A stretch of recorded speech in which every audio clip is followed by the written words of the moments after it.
3세기의 유세비우스라는 역사서에 보면은 이런 내용이 있습니다. 장로는 다음과 같이 말했다. 베드로의 해설자였던 마가는 주님이 말씀하시고 행하신 많은 일들을 비록 순서대로는 아니지만 그가 주목한 대로 정확하게 기록하고 있다. 그래서 이 글은 이 파피루스라는 한 100년 마예수님 돌아가시고 난 다음에 한 50년 지나고 난 다음에 살았던 분의 기록입니다. 그러니까 이 마가복음이라는 책은 마가가 썼는데, 마가는 어떻게 이 복음서를 썼냐? 베드로의 통역자, 베드로의 해설자로 같이 있으면서 예수님의 이야기를 듣고 이 책을 썼다. 그렇게 기록을 하고 있는 겁니다. 아니, 갑자기 무슨 통역자가 왜 필요한가? 그냥 얘기하면 되지. 그 당시 이 예수님의 그 시대는 로마 시대입니다. 로마가 모든 나라를 지배했고, 그 로마 시대에 사용하던 언어는 헬라 말이라는 것입니다. 헬라. 근데 베드로는 히브리 말을 아람어라는 언어를 하던 사람입니다. 근데 기독교가 전 세계로 퍼져간 거예요. 전 세계로 퍼져가니까 교회의 최고의 지도자였던 베드로는 전 세계를 다니게 됩니다. 근데 이 사람은 헬라어를 못하는 거예요. 지금 영어를 못하면 안 되잖아요. 그래서 다른 나라 갈 때 영어 통역자를 데리고 가는 것처럼 똑같은 것입니다. 그래서 헬라 말을 잘하는 이 마가를 데리고 다니면서 통역을 시킨 겁니다. 그리고 마가는 이렇게 같이 다니면서 자연스럽게 베드로가 예수님에 대한 이야기들을 이렇게 했을 것이고, 그것을 잘 들었고, 그러고 난 다음에 그것을 기록했다 하는 것입니다. 특별히 이 복음서는 언제쯤 기록이 된 거냐면 AD 한 65년쯤에 기록이 된 겁니다. 그 당시에는 박해가 심했고, 그래서 베드로가 순교를 당하고 난 이후입니다. 베드로가 죽고 나니까 마가는 이거를 성령께서 특별히 그의 감동을 주셨겠죠. 기록으로 남겨야 되겠구나. 그렇게 생각을 하고 마가복음을 기록을 하게 되어집니다. 성경에서는 이 마가와 이 베드로가 특별한 관계였다는 것들을 보여줍니다. 베드로가 썼던 베드로전서 5장 13절에 보면 교회가 너희에게 문안하고 내 아들 마가도 그러하니라. 이 마가를 베드로는 아들이다 이렇게 칭합니다. 그만큼 아주 긴밀한 관계였다라는 것을 알 수가 있습니다. 그래서 이 마가복음은 마가라는 사람이 베드로의 통역자로 다니면서 베드로를 통해서 예수님에 대한 이야기를 들었고, 그리고 그것을 기록한 것이다. 그렇게 이야기를 하고 있는 것이죠. 그리고 성경의 연구가들은 이 복음서에서 나타난 이 요한이라는 이름의 사람이 마가다 그렇게 이야기를 합니다. 그래서 예수님께서 최후의 만찬을 하신 곳이 어디냐면 바로 이 마가의 어머니의 집입니다. 요한 이 마가의 집이죠. 또 오순절 사건이 일어난 장소가 어디냐? 오순절 성령이 임했던 그 장소도 역시 이 마가의 집에서 일어난 일입니다. 또 마가는 이 바울과 바나바 제일 처음에 전도 여행을 떠났을 때 같이 갔던 사람도 이 마가라는 요한입니다. 근데 성경은 이 사람에 대해서 이렇게 잘한 이야기를 기록하고 있지 않습니다. 이 마가의 실패를 아주 신랄하게 기록하고 있습니다. 마가복음 14장 51절에 보면 한 청년이 벗은 몸에 배 혼이불을 두르고 예수를 따라가다가 무리에게 잡히매 배 혼이불을 버리고 벗은 몸으로 도망하니라. 마가의 집에서 이제 만찬을 했습니다. 최후의 만찬을 하고 주님께서 겟세마네 동산으로 가지 않습니까? 마가가 그걸 그냥 따라간 것입니다. 그런데 예수님께서 거기 잡힌 거예요. 그러니까 예수님을 옆에 있다가 같이 잡힌 겁니다. 그러니까 여러분, 그 당시에 혼인물이라는 것은 그 당시에 옷은 그냥 그 통으로 된 그냥 옷입니다. 그러니까 이불하고 비슷한 옷들을 입고 다녔습니다. 근데 그걸 잡히니까 그냥 벌거벗은 몸으로 도망을 합니다. 이 사람이 마가입니다. 또 마가 사도행전 13장 13절에 보면 이 마가가 바나바와 사울이 함께 전도여행을 떠납니다. 근데 이 버가에 이르렀을 때에 갑자기 이 마가가 예루살렘으로 돌아갑니다. 지금 이 갈라디아 지역으로 가서 전도를 해야 되는데 갑자기 한 명이 집으로 가버린 겁니다. 왜 갔는지 이유는 나오지 않습니다. 근데 나중에 보면 이 바울과 바나바가 싸움을 합니다. 왜 싸우냐면 이 마가를 두 번째 전도여행 때 데리고 갈 것인가 말 것인가 때문에 싸웁니다. 그러면서 바울이 뭐라고 이야기하냐면, 바울은 밤빌리아에서 자기들을 떠나 함께 일하러 가지 아니한 자를 데리고 가는 것이 옳지 않다. 서로 심히 다투고 갈라서게 되었다. 그러니까 이 바나바와 바울이 갈라서게 된 원인이 이 마가라는 사람이 같이 일하다가 그냥 갓버려가지고 이 사람을 또 데리고 가자. 데리고 가면 안 된다. 그래서 싸웠다 하는 것입니다.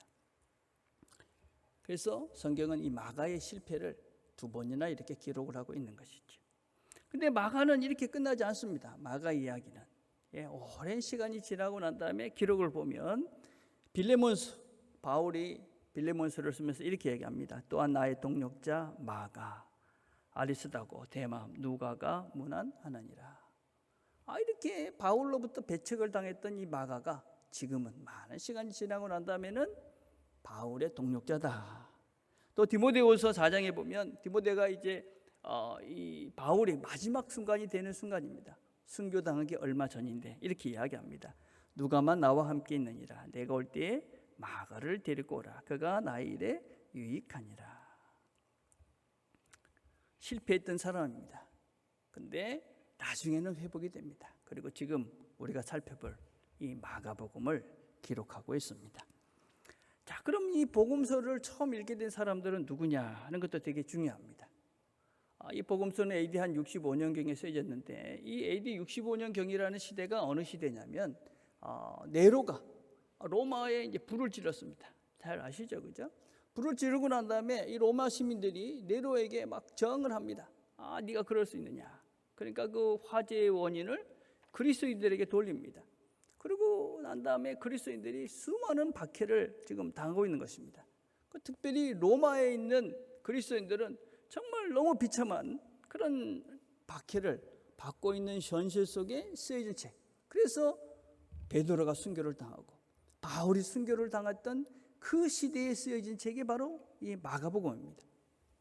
그러니까 그 당시에 그리스도인이 묻고 있는 겁니다. 하나님, 왜 우리한테 이런 고난이 옵니까? 우리가 도대체 뭘 잘못했습니까? 우리가 유일하신 하나님, 당신의 아들 예수를 믿는데 왜 우리에게 이렇게 엄청난 이런 고난이 우리한테 닥쳐옵니까? 이에 대한 질문에 대한 대답을 마가가 하고 있는 것입니다. 그래서 마가복음에는 특별히 2개의 특별한 특징들이 있습니다. 무엇보다도 마가복음에는 예수님이 사람이다 하는 것을 아주 강조하고 있습니다. 우리와 똑같은 사람이다. 또 하나는 이 마가복음은 다른 복음서와는 달리 절반이 넘게 예수님의 고난에 대해서 깊이 있게 길게 설명을 하고 있습니다. 우리와 똑같은 몸을 입고 오신 이 예수가 어떻게 그 고난의 순간을 이겼는지를 보라. 그렇게 지금 마가가 이야기하고 있는 것입니다. 그리고 또 하나 위로를 하고 있는 것입니다. 초대교회 성도들은 실패했습니다. 여러분, 그 고난, 죽음, 공포 앞에서 이들은 도망갔습니다. 그리고 예수님을 부인했습니다. 공동체를 떠나버렸습니다. 그들은 낙심하고 낙담했고 패배의식과 부끄러움 속에서 하나님 앞에서 감히 설 수 없는 존재로 그렇게 나날들을 보냈습니다. 그 공동체에게, 그런 사람들에게 마가가 말씀하는 겁니다. 괜찮다. 괜찮다. 나를 봐라. 나도 도망했지 않았느냐? 나도 실패하지 않았느냐? 괜찮다. 실패할 수 있다. 우리가 낙담할 수 있다. 도망갈 수 있다. 괜찮다. 사도 베드로를 봐라. 사도 베드로. 예수님을 그렇게 쫓아다니면서 그렇게 말씀을 했는데도 그렇게 못 알아듣고 예수님을 부인하고 그렇게 저주까지 한 그 사도 베드로를 봐라. 근데 지금 그를 주님께서 포기하지 않고 그를 붙잡고 가셨기 때문에 그가 영광스러운 삶을 살지 않았느냐. 지금은 너희들이 실패해도, 너희들이 지금 어떤 면에서 두려워해도 걱정하지 마라. 괜찮다. 하나님은 포기하지 않는다. 우리의 실패가 하나님의 실패는 아니다. 하나님은 결코 우리를 포기하지 않는다. 고난 가운데 있는, 절망 가운데 있는, 부끄러움 가운데 있는 그 초대교회의 그 성도들에게 주님께서 마가를 통해 말씀하시는 겁니다. 괜찮다. 그런 너희들을 위해서 내가 온 것이다. 실패하고 도망가고 한심하고 부끄러운 그 너희들을 위해서, 죄인들을 위해서 내가 온 것이다. 우리가 이 마가복음을 같이 공부해 가면서 이런 주님의 음성들을 우리 모두가 듣게 되길 바랍니다. 주님께서 우리에게 이 마가복음을 공부해 가면서 같이 살펴보면서 이런 음성들을 우리 각자에게 들려주실 것이라고 믿습니다. 이제 본문으로 가보겠습니다. 1장 1절이죠. 하나님의 아들 예수 그리스도 복음의 시작이라. 마가복음. 복음이 뭔가 하는 것입니다. 복음이라는 것은 유앙겔리온이라는 말입니다. 요새 아이들이 쓰는 게임의 이름 중에도 있습니다. 유앙겔리온 이런 게임도 있는데, 이 당시에 이 말은 어떤 말이냐면 그러니까 왕자가 태어났을 때 쓰던 말입니다. 왕자가 태어났다는 것은 이제 새로운 왕의 시대가 열렸다, 그런 의미입니다. 전쟁에서 승리했을 때 이제 우리가 이기고 새로운 시대를 열어갈 수 있다, 그런 소식을 전했을 때 쓰던 말이 이 유앙겔리온, 복음이라는 말입니다. 아주 정치적인 용어입니다. 아주 위험한 말이기도 했습니다. 근데 이 말을 히브리어에서는 왕의 소식으로 이야기합니다. 이사야서 40장 9절입니다. 아름다운 소식을 시온에 전하는 자여, 너는 높은 산에 오르라. 아름다운 소식을 예루살렘에 전하는 자여, 너는 힘써 소리를 높이라. 두려워하지 말고 소리를 높여 유다의 성읍들 이르기를 너희의 하나님을 보라. 이제 왕이 태어났다. 그렇게 이야기를 하고 있는 것입니다. 이 복음이라는 것은 기쁜 소식입니다. 근데 그냥 소식이 아니라 왕이 태어났다. 새로운 왕이 오셨다. 그런 뜻입니다. 근데 그 왕이 어떤 왕이냐 하는 것입니다. 어떤 왕이냐. 그럼 우리 성경에는 하나님의 아들 예수 그리스도의 복음의 시작이라 이렇게 되어져 있는데, 원래 원어는 이렇게 되어 있습니다. 시작이다, 복음, 예수 그리스도, 하나님의 아들, 이런 순서가 되어 있어요. 영어는 그렇게 되어 있죠. 그죠? Beginning of Gospel of Jesus Christ, Son of God, 이렇게 되어 있습니다. 그러니까 시작이다 이렇게 되어 있습니다. 이 시작이다라고 되어 있는 이 말은 창세기의 처음에 태초에라는 표현하고 똑같은 말입니다. 태초에 하나님이 세상을 만드셨습니다. 지금 시작이다, 태초의 새로운 시작, 이제 예수가 새로운 세상을 만든다, 그런 의미를 가지고 있습니다. 이제 예수가 태어났다는 소식이다. 예수가 이제는 새로운 세상, 새로운 왕으로 새로운 세상을 만든다. 그게 복음입니다. 그 당시에는 황제가 신이었고 온 세상을 다스렸습니다.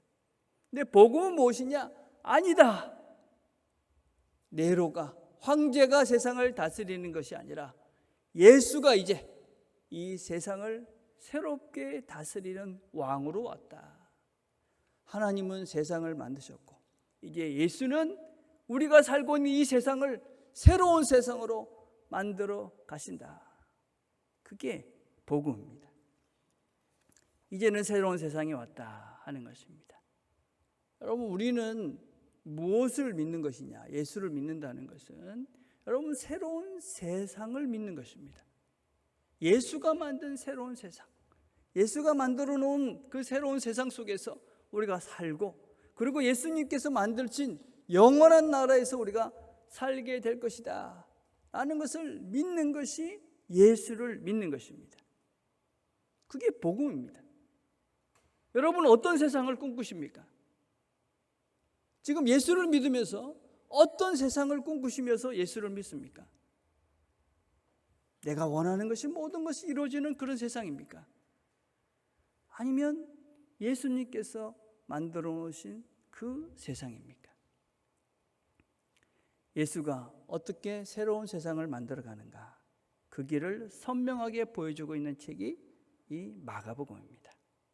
새로운 세상을 우리가 함께 살펴보는 것입니다. 예수가 만든 세상은 어떤 세상인가? 그런데 예수는 누구냐? 예수는 그리스도다 이렇게 이야기하죠. 그렇죠? 이 그리스도라는 것은 칭호입니다. 예수는 이름이고 그리스도는 그의 직분입니다. 그러니까 제가 예를 들자면 김명학 목사, 그 목사 그런 뜻이 바로 이 그리스도라는 말입니다. 이 말은 헬라 말이고 이 히브리 말로는 메시아란 말이에요. 메시아란 말은 기름 부음을 받는 자 이런 뜻이고, 이 말의 뜻은 구약에서는 이스라엘 사람들은 직분자를 세울 때 기름을 부었어요. 그 기름을 부은 사람들이 세 가지가 있었어요. 왕을 세울 때 기름을 부었어요. 그 다음에 선지자를 세울 때도 기름을 부었어요. 그 다음에 제사장을 세울 때도 기름을 부었어요. 근데 어떤 왕이냐 하는 것입니다. 어떤 왕이냐. 이사야서에 보면 이렇게 말합니다. 이는 한 아기가 우리에게 낳고 한 아들을 우리에게 주신 바 되었는데 그는 영존하는 아버지라 평강의 왕이라. 그의 정사와 평강이 더함이 무궁하며 또 다윗의 왕좌가 그의 나라에 군림하여 그 나라를 굳게 세우고 지금 이후로 영원히 정의와 공의로 그것을 보존하실 것이라. 만군의 여호와의 열심히 이를 이루시리라. 영원한 하나님의 나라를 완성하실 분으로 이 아기가 올 것이다. 예수님이다. 그렇게 말씀합니다. 어떻게 완성하고 또 어떻게 이 왕으로서 우리를 다스리는가. 그게 마가복음의 핵심 요절인 마가복음 10장 45절입니다. 인자가 온 것은 섬김을 받으려 함이 아니라 오히려 섬기려 하고 자기 목숨을 많은 사람의 대속물로 주려 함이라. 이 왕은 세상의 왕들과는 다른 것입니다. 어떻게 우리를 다스리느냐? 섬김으로, 자기 자신을 기꺼이 내어줌으로, 자기 자신을 온전히 희생함으로 세상을 다스리고 세상을 완성해 가십니다. 예수가 시작한 나라는 세상과는 다른 것입니다. 이 나라는 섬김의 나라입니다. 사랑의 나라이고 용서의 나라입니다. 실패해도 괜찮은 나라입니다. 우리가 죄를 지어도 용서받는 나라입니다. 율법으로 정죄하고 비난하는 나라가 아닙니다. 힘으로 억압하고 성공을 자랑하는 군림하는 나라가 아닙니다. 내가 더 높아졌다고, 내가 더 성공했다고, 내가 더 훌륭해졌다고 그렇게 자랑을 외치는 나라가 아니라 낮아지는 나라입니다. 섬기는 나라입니다. 희생하는 나라입니다. 용서하는 나라입니다. 실패해도 괜찮은, 실패해도 서로 위로하고 격려하고 약한 자를 섬기면서 함께 사랑하며 사는 나라가 바로 예수가 만든 새로운 나라입니다. 하나님이 만드신 예수가 열어놓으신 새로운 세상은, 새로운 나라는 이 세상과는 다른 것입니다. 혹시 여러분들이 예수를 믿으면서 세상의 성공을 꿈꾸고 세상의 높음을 추구하고 세상의 큼을 추구하면서 이 자리에 앉아 계시다면 잘못 오신 것입니다. 새로운 세상을 보실 수 있어야 됩니다. 예수가 열어놓은 세상은, 예수님께서 만드신 세상은 그런 세상이 아닙니다. 그 세상은, 그 나라는 사랑의 나라입니다. 용서의 나라이며 희생의 나라이며 섬김의 나라이며 낮아짐의 나라입니다. 그래서 여러분, 우리가 아무것도 가진 것이 없어도 결단코 그것이 문제가 되지 않는, 아무것도 하지 않고 심지어 우리가 죄를 지어도 문제가 되지 않는 나라가 바로 이 하나님의 나라, 예수의 나라입니다. 그 예수를 믿는다고 고백하는 것이 나는 그의 외아들 예수 그리스도를 믿사오니, 이렇게 고백하는 겁니다. 우리가 날마다, 주일마다 우리가 고백을 하잖아요. 그렇죠? 전능하사 천지를 만드신 하나님 아버지를 믿사오니 내 삶의 기초가 이 하나님께 있습니다. 그리고 나는 그의 외아들 예수 그리스도를 믿사오니 이제 예수가 만드신 새로운 세상을 내가 꿈꾸며 살아갑니다. 그 예수가 만든 세상 속에 나는 살아갑니다. 그 고백을 하는 것이 바로 나는 그의 외아들 예수 그리스도를 믿사오니라는 고백입니다. 그분은 하나님의 아들이다, 그렇게 이야기합니다. 하나님이시다는 말입니다. 여러분, 이 말은 대단히 중요한 말이죠. 예수는 하나님이십니다. 그 하나님이 만드신 세상입니다. 믿을 만한 세상인 것이죠. 특별히 여러분, 예수님께서 하나님을 아버지라고 부릅니다. 여러분, 예수님께서 하나님을 아버지라고 부르는 이 아버지를 제대로 우리가 이해를 해야 됩니다. 우리가 하나님을 이해할 때 아버지의 이미지를 쓰잖아요, 그렇죠? 근데 우리는 그 아버지의 이미지를 제대로 이해를 못합니다. 왜냐하면 우리 아버지는, 우리 인간적인 아버지는 하나님 아버지하고는 다르기 때문에 그렇습니다. 하나님 아버지는 어떤 분이냐면 어떠한 잘못을 해도, 어떠한 실수를 해도, 어떠한 하나님께 대적을 해도 하나님께서는 사랑으로 그 모든 것들을 용서해 주는 아버지입니다. 근데 우리는 어떻습니까? 우리 아버지들은 안 그렇죠. 우리 아버지들은 어떤 면에서는 다 용서 못 해주잖아요. 용서를 안 하니까 이 무한한 하나님의 용서에 대한 이해를 우리가 못하는 겁니다. 그래서 여러분들이 가지고 있는 아버지의 이미지를 예수님께서 가지고 계시는 그 이미지로 바꾸는 겁니다. 바꾸셔야 되는 겁니다. 사랑 많으신 아버지, 모든 것들을 용서해 주시는 아버지, 어떤 어려움 속에서도 어떤 어려움을 준다 할지라도 그 어려움이 사랑이다 라는 것을 확신하는 아버지, 아들.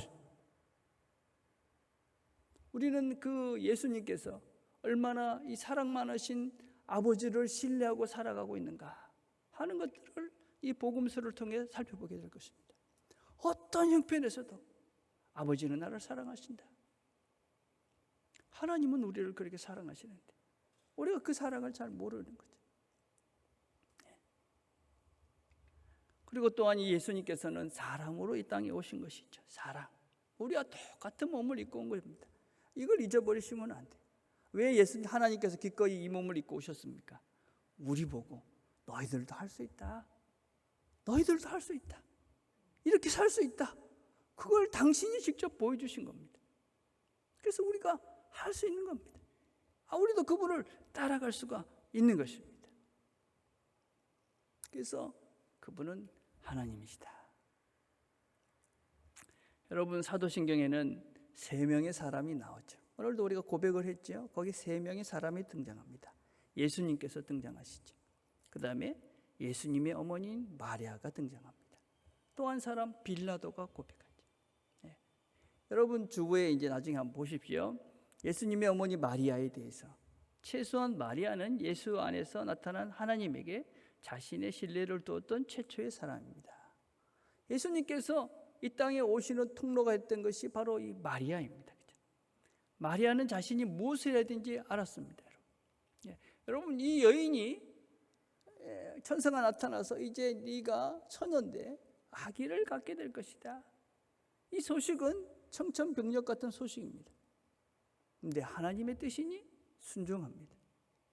그래서 그가 어떤 일이 일어날지 굉장한 일이 일어날 것이다. 근데 여러분, 여인이 16살 정도밖에 되지 않은 여인입니다. 뭘 그렇게 많이 알았겠습니까? 그렇죠? 물론 만만하지는 않았겠다 한 것입니다. 근데 하나님께서 말씀하시니까 순종합니다. 잘 모르지만 하나님의 말씀이니 내가 순종해 보겠습니다. 그렇게 순종하는 순간 하나님의 나라가, 예수의 나라가 이 땅에 오는 통로가 되어집니다. 여기 마리아의 삶을 가만히 생각해 보면 참 고난했겠다, 고통스럽겠다는 생각을 합니다. 그렇죠? 아들이 십자가에서 죽는 것들을 경험한 사람입니다. 얼마나 고통스럽겠어요. 그렇죠? 그런데 한번 또 생각을 해보십시오. 그가 받은 은혜는 어떻습니까? 하나님을 몸에 지녔던 여인입니다. 자신의 몸에서 하나님을 경험한 여인입니다. 수많은 하나님의 능력들을 직접 체험했던 여인입니다. 그 성경은 이 여자가 모든 여자 중에 복되다고 기록을 합니다. 하나님 나라의 백성이 누리는 복은 이런 복입니다. 편안한 것이 아닐 수 있습니다. 안락한 길이 아닐 수 있습니다. 내가 원하는 대로 되는 것이 아닐 수 있습니다. 그러나 그 모든 어려움과 고난을 넉넉하게 이길 수 있을 만큼의 하늘의 은혜를 경험하는 것입니다. 그 모든 힘든 것들, 고통스러운 것들을 이기고 날 만한 그런 능력이 하늘로부터 주어지는 것입니다. 그게 진정한 하나님 나라 백성들이 누리는 진정한 복인 것이죠.